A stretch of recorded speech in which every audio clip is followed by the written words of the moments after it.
এই সূরাটা পড়লে মনে হবে আপনি এখানে বসে কিয়ামতটা সচক্ষে লাইভ দেখতেছেন। وأنزلنا الحديد فيه بأس شديد।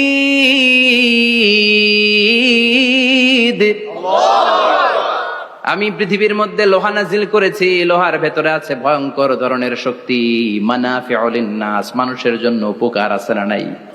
সব কাজে লোহা লাগে। মোবাইল বানাবেন, লোহা লাগবে। গাড়ি, লোহা লাগবে। বাড়ি, লোহা লাগে। এই যে মাইক দিয়ে ওয়াজ করতেছি, লোহা আছে না? লোহা ছাড়া কিছুই হয় না। এই পাহাড়ের এত শক্তি যে পৃথিবীর এই থারথার করে কাঁপুনিকে বন্ধ করে দিয়েছে। হালমিন খালকিকা আসাদ্দা মিনাল জিবাল। ইয়া রব, আপনার সৃষ্টিকুলের মধ্যে পাহাড়ের চেয়ে শক্তিশালী কি কিছু আছে? আল্লাহ বললেন নাম আছে। কি সেটা? আল্লাহ বললেন সেটা হচ্ছে আল হাদিদ, মানে লোহা। লোহা চিনেন? এই হাদিদ নামে, আল হাদিদ নামে আল্লাহর কোরআনে একটা সূরা আছে না নাই? সূরাতুল হাদিদ, লোহার সূরা। ওয়া আনজালনাল হাদিদ ফীহি বাসুন শাদীদ ওয়া মানাফিউ লিন-নাস। আল্লাহ বললেন আমি লোহাকে নাজিল করেছি। লোহা পৃথিবীর কোনো উপাদান নয়। পৃথিবীতে লোহার মলিকিউল তৈরি হয়নি, হয়েছে মহাবিশ্বের অন্য কোনো জায়গা থেকে। লোহার একটা অণু তৈরি করতে 1 কোটি ডিগ্রি সেলসিয়াসেরও বেশি তাপমাত্রা লাগে।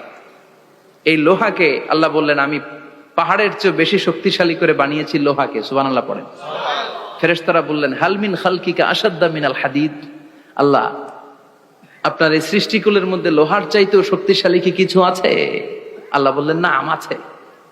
ফেরেশতারা বললেন মা হিয়া। আল্লাহ বললেন সেটা হচ্ছে আন্নার, আগুন। আগুন লোহাকেও গলিয়ে দেয়। সুবহানাল্লাহ পড়েন। ফেরেশতারা বললেন হালমিন খালকিকা আসাদ্দা মিনান নার। আল্লাহ, আপনার এই সৃষ্টিকুলের মধ্যে আগুনের চাইতেও কি শক্তিশালী কিছু আছে? আল্লাহ বললেন আছে। কি সেটা? আলমা, পানি। পানি মারলে আগুন। সুবহানাল্লাহ পড়েন। ফেরেশতারা বললেন ইয়া রব, হালমিন খালকিকা আসাদ্দা মিনাল মা।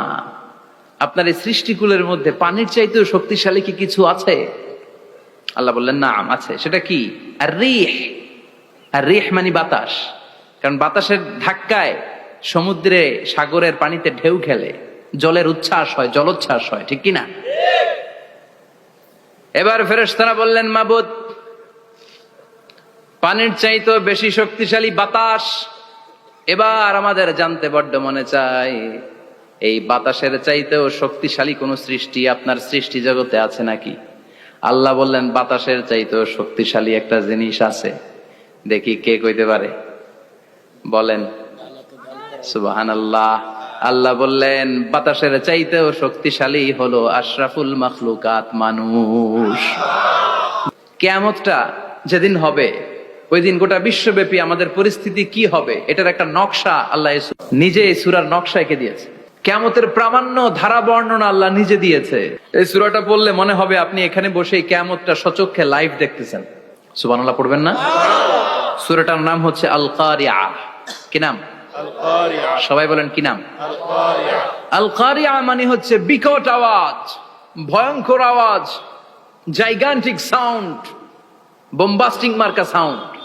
যেই সাউন্ড, যে আওয়াজ, যে বিকট শব্দ পৃথিবীর কোনো মানুষ শুনে নাই। The trumpet, the siren, the whistle. বিশাল এক হুইসেল বাজানো হবে। ওই হুইসেল বা সাইরেন বাজানোর ফলে বিকট একটা শব্দে গোটা বিশ্ব ভেঙে খান খান হয়ে যাবে। এটার নামই হচ্ছে আল কারিয়া। চিল্লায় এখন সুবহানাল্লাহ। ওই হুইসেল দেওয়ার জন্য, ওই সাইরেন বাজানোর জন্য, ওই সুরের ভেতরে, সিঙ্গার ভেতরে ফুৎকার দেওয়ার জন্য রব্বুল আলামিন স্পেশাল একটা ফেরেশতা বানিয়েছেন। তার নাম হলো ইসরাফিল আলাইহিস সালাম। কি নাম? ইসরাফিল আলাইহিস সালাম। সাইরেনের ভেতরে 3টা ফুৎকার দেওয়ার জন্য তৈরি করেছেন। তার ডিউটি হচ্ছে তার গোটা জীবন জুড়ে সে হুইসেলের ভেতরে 3টা ফু দিবে। এটার বাংলায় বলে সিঙ্গা। বাংলায় কি বলে? সিঙ্গায় ফু দিবে কয়টা? চিল্লায় বলেন। এই ফেরেশতার পা দুটো হচ্ছে জমিনে, এই ফেরেশতার মাথা হচ্ছে আকাশেরও অনেক উপরে। সৃষ্টির পর থেকে এই ফেরেশতা ওই সিঙ্গাটা, ওই বাঁশিটা তার 2 ঠোঁটের মাঝখানে লাগিয়ে আল্লাহর আরশের দিকে তাকিয়ে আছে, and just waiting for the green signal. আল্লাহর পক্ষ থেকে সিগন্যাল আসার অপেক্ষায় আছে যে আল্লাহ কখন বলবে যে ফু দে। সুবহানাল্লাহ। 3টা ফু দেওয়ার জন্য রব্বুল আলামিন একটা ফেরেশতা বানালেন। ইসরাফিল ফেরেশতা সৃষ্টির শুরু থেকে বিশাল সিংহাটাকে, সাইরেনটাকে, ট্রাম্পিটটাকে দুই ঠোঁটের মাঝখানে লাগিয়ে আল্লাহর আরশের দিকে তাকিয়ে আছে, কবে আমার প্রভু বলবে সাইরেনের মধ্যে বাঁশি বাজা। He is waiting. ঠিক এই মুহূর্তে যখন আমি কথা বলছি আর আপনারা শুনছেন, ঠিক এই মুহূর্তেও ওই সাইরেনটা ওনার দুই ঠোঁটের মধ্যে লাগানো, আর উনি আরশের দিকে তাকিয়ে অপেক্ষা করছে কখন আমার রব আদেশ করে, আর তখন আমি সিংহায় ফুৎকার দিয়ে গোটা বিশ্বটারে মেসাকার বানিয়ে দিব। কোন সুবহানাল্লাহ। এই ঘটনাটাই আল্লাহ প্রামাণ্য দলিল দিয়ে বর্ণনা করেছেন। আর বর্ণনা করতে যে এই সূরার নাম দিয়েছেন আল কারিয়া। কি নাম? মানে বিকট আওয়াজ, ভয়ঙ্কর আওয়াজ, বজ্রনিনাদ, মহাপ্রলয়ের সেদিন এমন আওয়াজ হবে যে আওয়াজ পৃথিবীতে কেউ কোনোদিন আমরা শুনি নাই। পৃথিবীতে কে সবচেয়ে বড় আওয়াজের কি শুনেছেন বলেন? সিডরের ভয়ঙ্কর আওয়াজ। হ্যাঁ, কিসের আওয়াজ? বজ্রপাত। বজ্রপাত, থান্ডার। খেড়ার আওয়াজটা আসলেই ভয়ঙ্কর। আমি বছরের বেশিরভাগ সময় জুড়ে থাকি মালয়েশিয়াতে। মালয়েশিয়ার পাশের দেশ সিঙ্গাপুর। পৃথিবীতে যেই কয়েকটা দেশে সবচেয়ে বেশি বজ্রপাত রেকর্ড করা হয় এর মধ্যে একটা হচ্ছে সিঙ্গাপুর, আর একটা হচ্ছে ভুটান।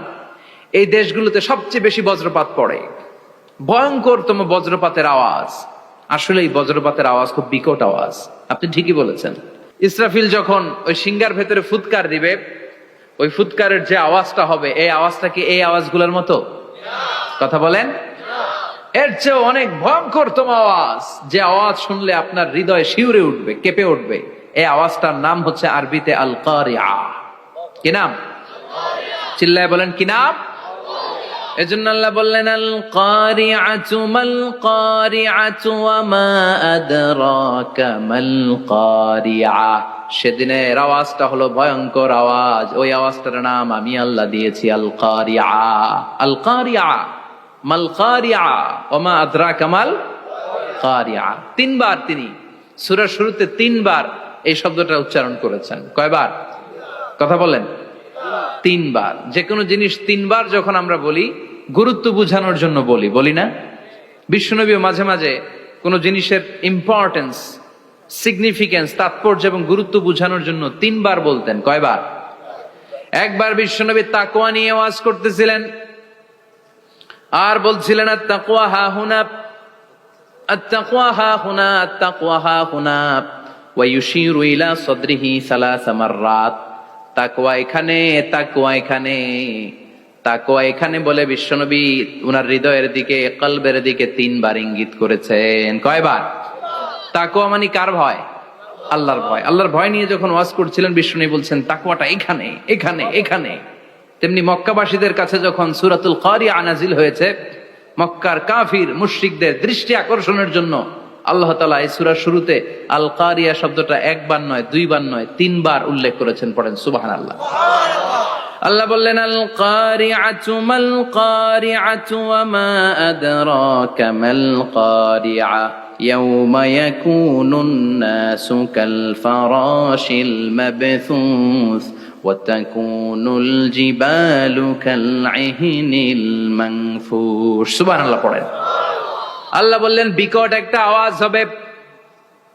তিনটা আওয়াজ করার জন্য, তিনটা হুইসেল বাজানোর জন্য ইসরাফিলকে আমি বানালাম।